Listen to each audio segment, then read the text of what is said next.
What's up, my Rant Nation? This is GenXRants. I'm your host, David.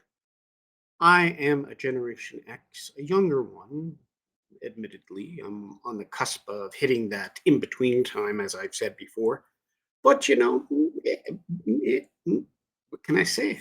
I'm 49, going on 50 next month, hitting the big 5-0. And I've got lots of ranting to do because as you get older, you get more ornery and you want to rant about stuff. But today's Saturday, and Saturday is Parks and Rec rants. Just put that old today's topic so everyone knows. The banner below says Parks and Rec today. So I'm going to talk about my parks and recreation. So that can be anything from theme parks to camping. Because I live in Canada, there's lots of cool opportunities to go camping, especially around where we live in Alberta. But mostly, we're going to probably start with my experiences in the theme parks because when we were lived out east in the Ontario, Toronto area, we hit around 2013 was our first time that I said, you know what? Because I missed the opportunity as a young adult or teenager to go to Disneyland, I thought lots of people had said, check out Disney World. So I was a white collar worker. As I mentioned, I worked in the banking system, not rich, middle class, lower middle class at that time, but there was a lot going on in the industry, in the world. Not dot com, sorry, the housing market crash had happened in 2008. And then in 2013, by then it was kind of settling. But Disney World and a lot of the tourism experienced a big decline because of that, because people were just losing their houses left, right, and center due to that. Not so much in Canada, but a lot in the United States, and tourism had really hit rock bottom. By 2012, 13, it kind of stabilized in.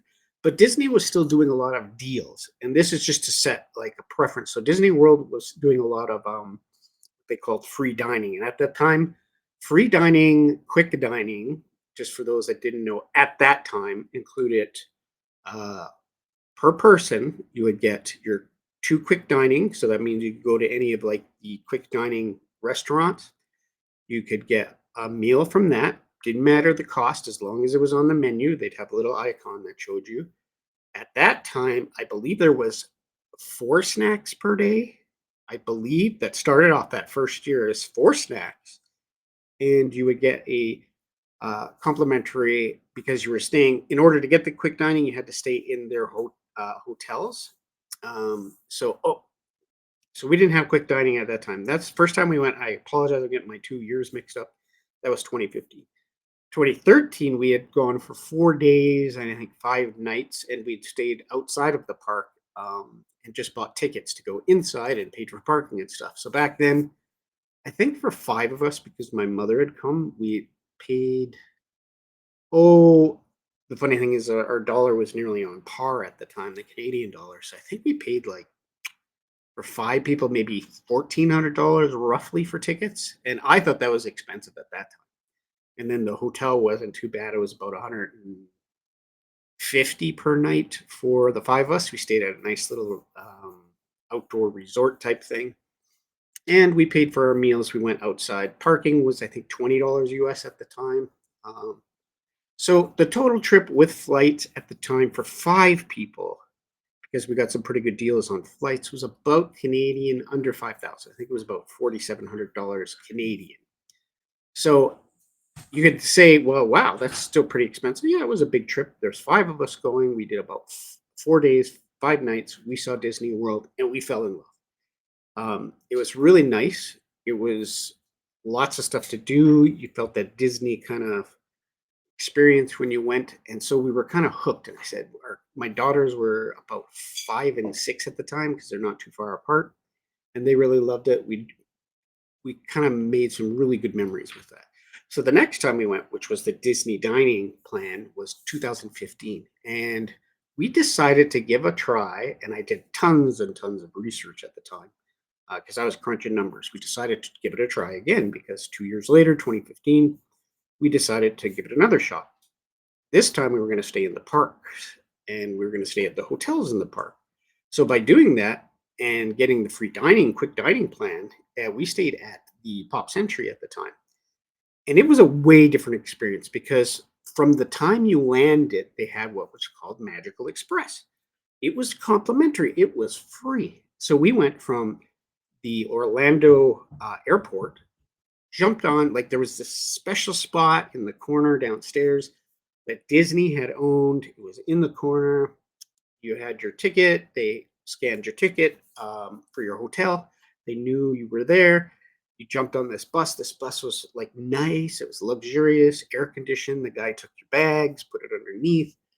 They showed these cool little videos. And by this time, so 2 years later, my daughter's 7 and about 8 or 9. Um, and it was just the four of us. So it's my wife, my two daughters, and myself. So we're going to Disney World, and we're going to Pop Century. Pop Century was really nice. The variety in the restaurant, the rooms were a little dated but nice at the time. Hotel service was excellent. They came and they like every morning. They're such wonderful staff. The housekeeping staff would come in, they would do our beds, take our garbage, and they would take the girls' little toys and they put them in the window or put them especially on the bed and all of these things. So got that Disney experience at the hotel level, and everybody was so nice, so kind. There was really this Disney bubble and experience, and you felt at the time like you got what you paid for. And again, there was, I think, the Seven Dwarfs Mine Train had finally opened. The first time we went, it was in construction. Second time we went, it was open, and there were some other lands open.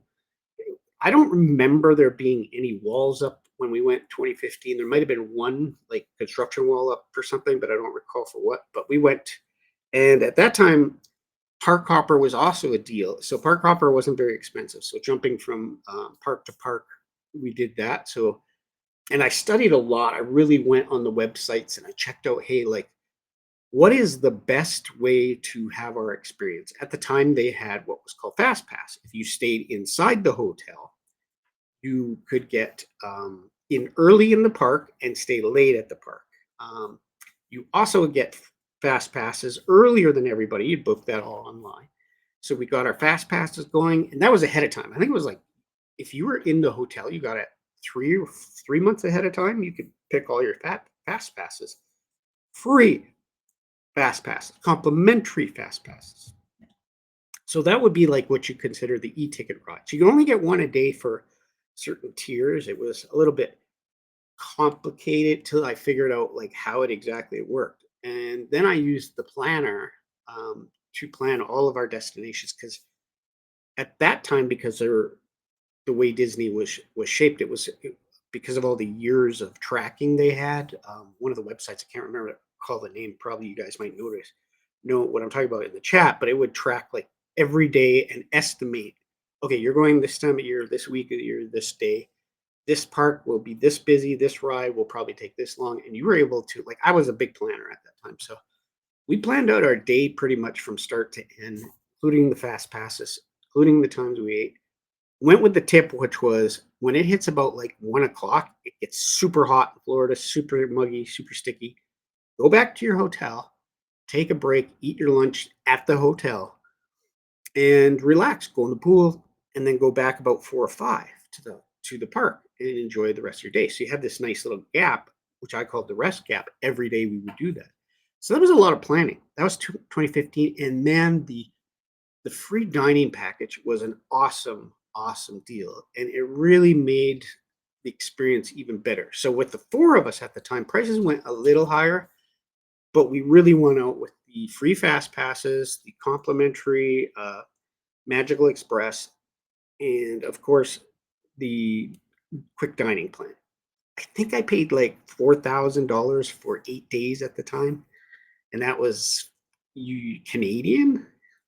So it was an excellent deal in my mind for that many days. You could not stay in a hotel anywhere, even in Canada or the US, really, and do stuff because you're going to be shopping and buying your meals and stuff like that. At the end of the day, you're spending that much money. I think with flights, it came to about 5,000 roughly, if memory serves me correct. Maybe it was like 5,200. So take that. We go again in 2018. Experience starts to change a bit. It's not bad. I mean, we had a wonderful time. The magic was still there in 2015. 2018, the magic's still there, but I felt a slight change in things. We got the free dining plan again.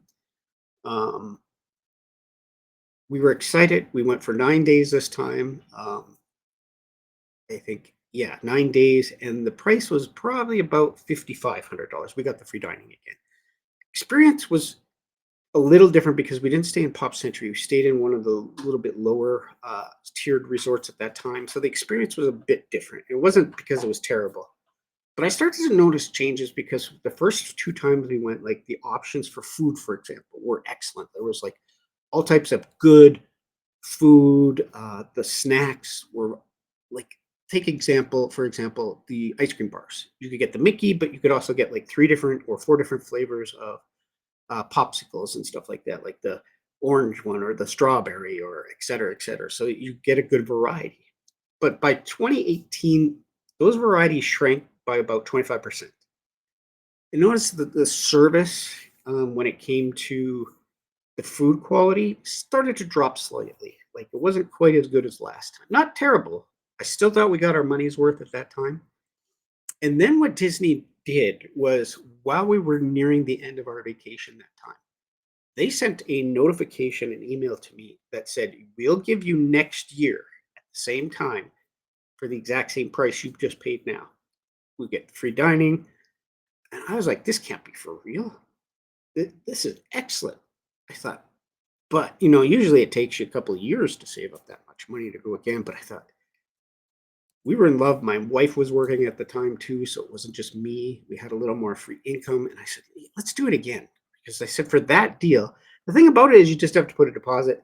You got to pay it off before you get there, about a month before. You got to pay that whole over, or you're gonna get your refund back, like if you can't afford it. So I thought that's fair enough. So I put the money down. We had like a million snack credits at the end of that trip. We got a bunch of candy, took it with us. Kind of funny. Yeah, so that was about 5,500 Canadian, maybe 5,600. The next time we went, and we still got the free dining plan, we noticed even more changes in 2019. And at this time, we went with our relatives because we told them about the good deals. Told my brother-in-law and my in-laws that they should come, so they all came. Experience was a little different. We went to Pop Century again, I believe. Oh no, we went to I think a different one, a lower tiered one. Experience was not as good.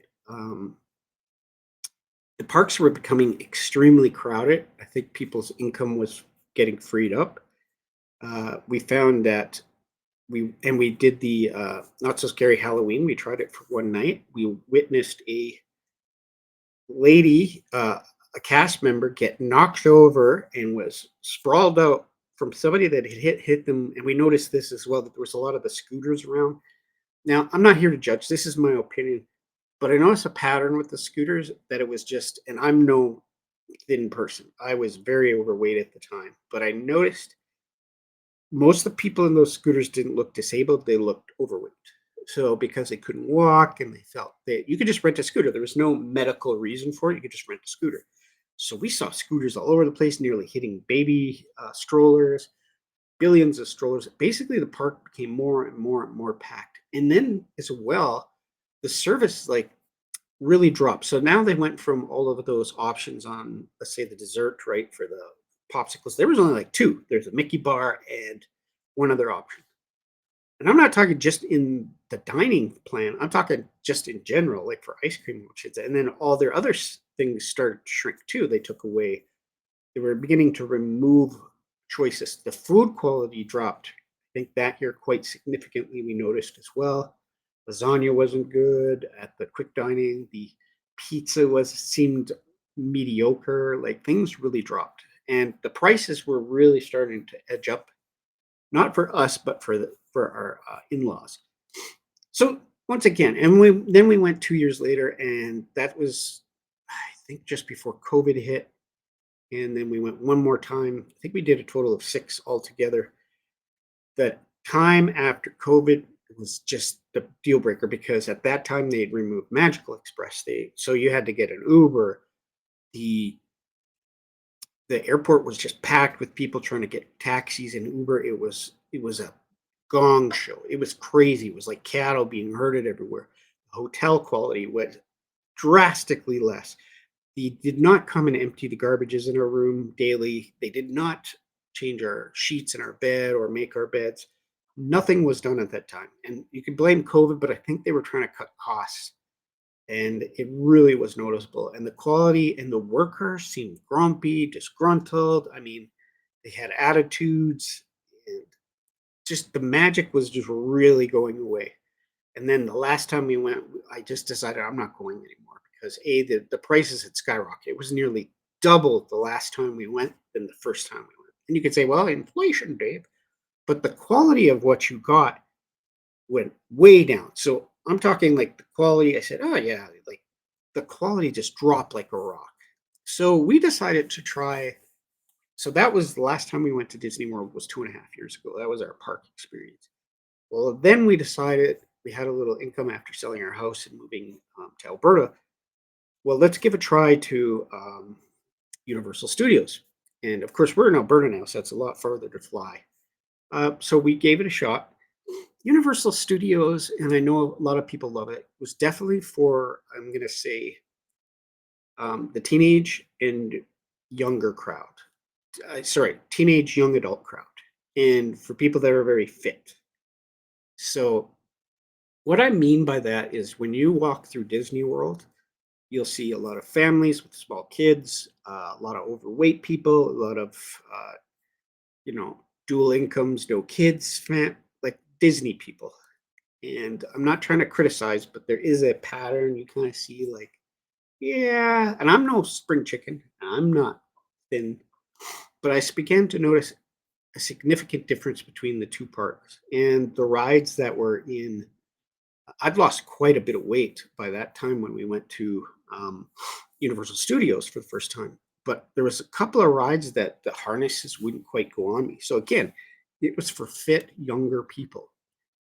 And I realized, and it was also Universal would close at like 7 o'clock at night, all the parks, and like seven, like Disney was open till 10, or used to be open at 1, but it was open till at least 10.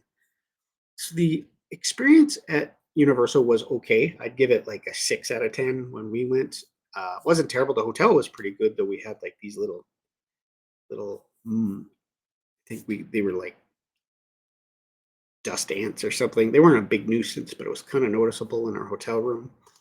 Hotel room food quality was okay, a little bit. It was a comparable to Disney World at that time, which wasn't great.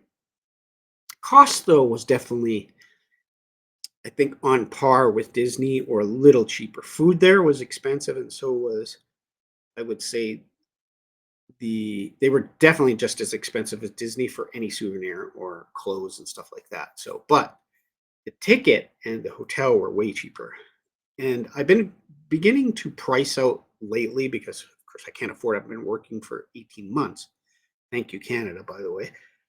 But I've been pricing out Disney lately and hearing a lot of stuff about the park being empty. And we're going to talk and look a bit about, look at that today, just to go along with my experiences, right? So let's just open up a tab here and just so at that park place, you can see here, there's been acknowledgement now that because of the huge prices increase. So when we first started going, I remember ticket prices were roughly, and that includes all 4 parks because they were basically roughly the same price. It was about $70 US max, and they didn't do this like tiered pricing. The longer you stay, much better discounts, but that's gone. All of that is gone. So now, basically, you pay about $200 a day at Disney World, uh, at least at Magic Kingdom, and that's for seeing walls and all that stuff. So this article here, from That Part Place, go check out thatpartplace.com and check out WW Pro, great guy. So Walter, they've really been studying this the last year, and I've been attendance is finally starting to drop because I think the price versus experience is drastically worse now. So Walt Disney World has expanded to good to go calendar. So there's a problem when they open up annual pass holder dates. Like they usually have blackout dates for annual pass holders, but they don't anymore. They're starting to really remove that. Good to gate, good to go days are being removed and needed to make park reservations. So you'd have to make a park reservation still, which they did introduce and then remove finally for normal people that aren't pass holders. So tourists and stuff that are just saying. So the system was introduced in January of 2024, aiming to restore some flexibility to pass holders while maintaining Disney's operational controls. The addition to Good to Go days is a departure from Disney's usual strategy to concentrate those days in an early portion of September. Such a shift could suggest Disney anticipates lower visitor demand later in the month and loosening reservation constraints.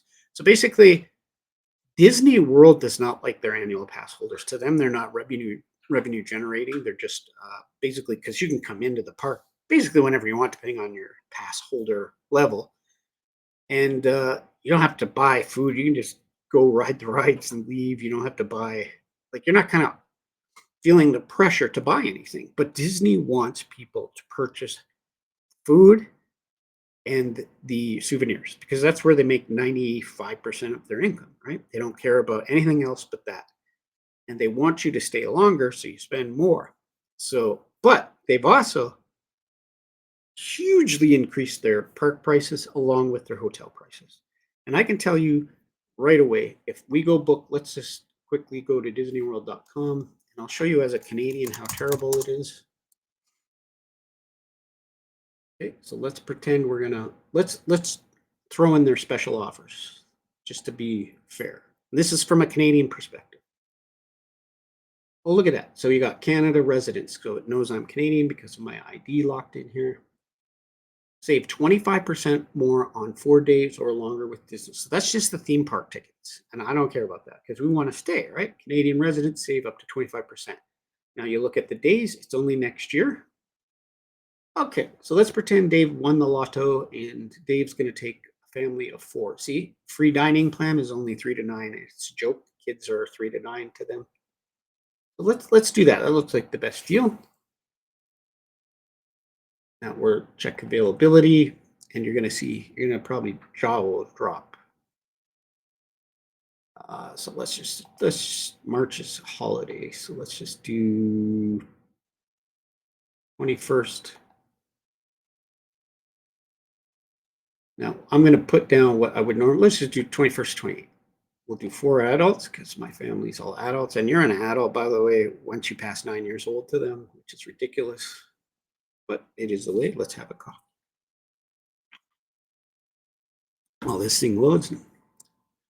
Okay, let's go to low to high. Oh, look at that. So that's where your cheapest is Disney All-Star Music Resort. Look at that discount, 202.50. Not much of a discount to me. I can tell you with great confidence 2 years ago, we paid 170 as a discount price 2 years ago for that same hotel, All-Star Music. A lot of people will stay in All-Star Sports, not a very good resort, by the way. Pop Century. Let's go with that because Pop Century's nice. I'm not going to deny it. It has the gondolas. Now I'm going to show you. You're going to get some sticker shock with me here. Look, Canadian resident safe. That's all I'm saving. It's just on the standard room. So standard room is like your devalued rooms. They're going to be off into the middle of nowhere, but that's okay. I'm going to save a bit of money here. Save money. Remember, these are U.S. prices. I'm a Canadian. My dollar sucks. Now, of course, if you're going to go 8 days, you want 8 days worth of tickets. I'm going to say this. You do not need to park hop anymore at Disney World. I recommend not ever doing it. It's not worth it. Just spend if you're going to do 8 days, spend 2 or 3 days in Magic Kingdom and then spread out the rest of your days in the others and just enjoy it. Now, look where we're already at. $4,572 just for that. No free dining like I used to get. That's the price for one less day than I spent normally. Continue. This is US people. And this is not a holiday. This isn't special. February is usually there. Now, I'm not going to do a dining plan because it's going to cost too much money. Think about that. I think the average you'll be paying for a family of four plus snacks currently at Disney is probably about no lie, probably if you're being reasonable about if you do 2 meals, not three, and you do quick dining, I'm not gonna lie, probably about $300 a day. And that's just being I mean, you could go outside the park, but you're in the park now. Okay, so look at that. I'm not gonna add it. I'm not gonna add memory maker, which is like $150. Let's add ground transport. Oh, see, they don't even offer the bus anymore. Look at that, people. They used to offer a bus for $25 a person or $40 a person. They don't even offer that anymore. Wow. Okay. I'm not going to pay. So we'll just say that's the price. So let's math this out, boys and girls. Pull out my little whoop, pull out my calculator here.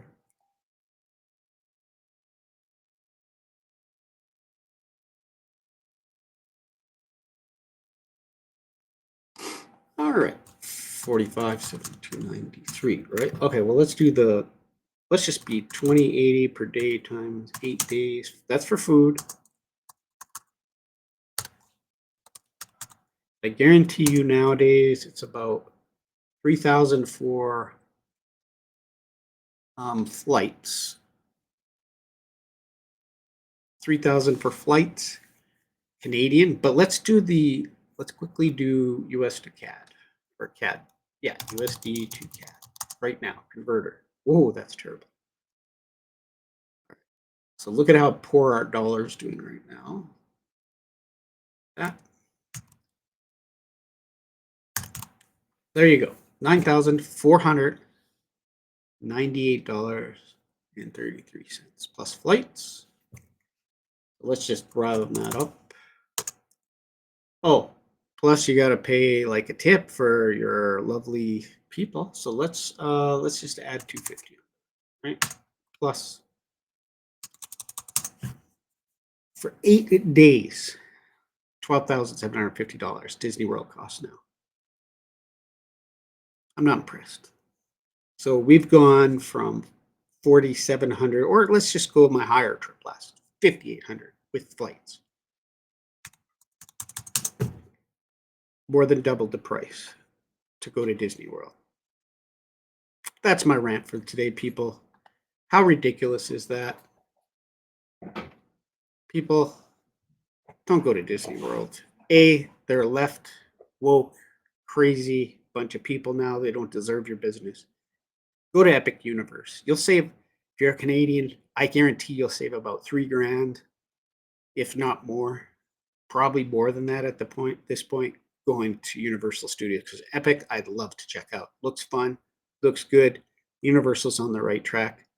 Disney, get your act together.